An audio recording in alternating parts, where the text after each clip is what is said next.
Ada dua jenis harga di dunia ini. Satu yang namanya price taker, dua yang namanya price maker. Ada pengambil harga dan ikut pada harga yang telah diatur, dan ada pembuat harga. Pertanyaannya sekarang, harga minyak di dunia ini, di mana Indonesia adalah juga negara produsen dari minyak tersebut. Harga koper, tembaga, harga batu bara, di mana Indonesia adalah penghasil komoditas tersebut. Nilainya triliunan, bahkan ratusan triliunan per tahunnya nilai transaksinya. Lalu, apakah kita yang menentukan harga atau pasar? Siapa sih sebenarnya pasar itu? Siapakah price maker itu? Siapakah penentu harga itu? Jadi sendiri berdasarkan demand dan supply, atau ada yang mengatur dengan mengatasnamakan pasar dalam tanda petik? Adakah sebuah lembaga yang bermain? Adakah sebuah korporasi yang mengendalikan? Atau adakah sebuah negara sebenarnya yang mengaturnya? Siapa mereka? Bagaimana mengaturnya? Kenapa kita bangsa Indonesia bisa menjadi korban atau hanya sebagai price taker saja? Tidak bisa Indonesia menjadi price maker. Kenapa kita tidak bisa menentukan harga? Mengapa harga teh, harga tembakau, harga sawit CPO kita sebagai negara produsen kalah dengan pasar?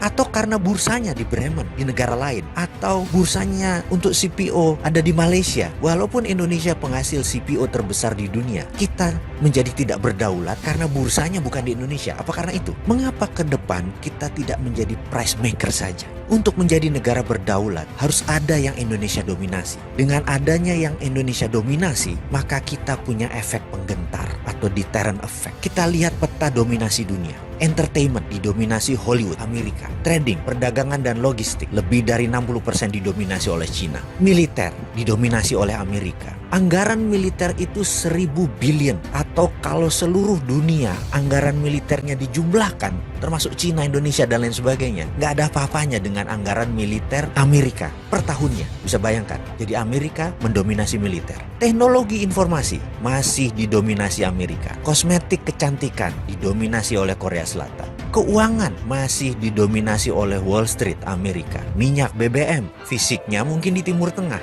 tapi Amerika masih mendominasi. Lalu, apa yang Indonesia bisa dominasi ke depan? Kita ini punya keunggulan geografi. Sumber mineral kita semua ada. Lahan yang subur, kita memiliki air. Lebih dari 95% wilayah Indonesia mengandung air, H2O. Matahari kita, lebih dari 99% wilayah Indonesia terpapar matahari. Pupuk dari barisan gunung vulkanik itu berjajar di 80% wilayah Indonesia. Dan kita memiliki jalur laut yang dilintasi kapal niaga, yang nilainya per tahunnya juga sangat besar. Lalu dengan kekuatan itu, apa yang kita bisa dominasi? Atau kita mulai dengan mendominasi bursa ikan. Kita ingin menentukan harga ikan dori, ikan tuna, dan lain sebagainya. Mengapa bursanya tidak di negara Indonesia, di negara archipelago ini? Kenapa kita nggak buat bursa ikan yang bisa menentukan harga ikan? Atau mengapa kita tidak menjadi negara penguasa food hegemoni? Kita mendirikan food estate di mana-mana, di banyak lahan di Indonesia yang masih kosong, untuk menjadi pangan dunia, lengkap dengan pengalengan dan pembekuannya. Mengapa kita tidak membangun bursa untuk mineral, logam industri, bursa tanah jarang? Sungguh Pak Pemimpin, mengelola negara kalau normal itu membosankan. Terkadang kita perlu sedikit gila untuk membangun bangsa ini. Itu baru namanya revolusi.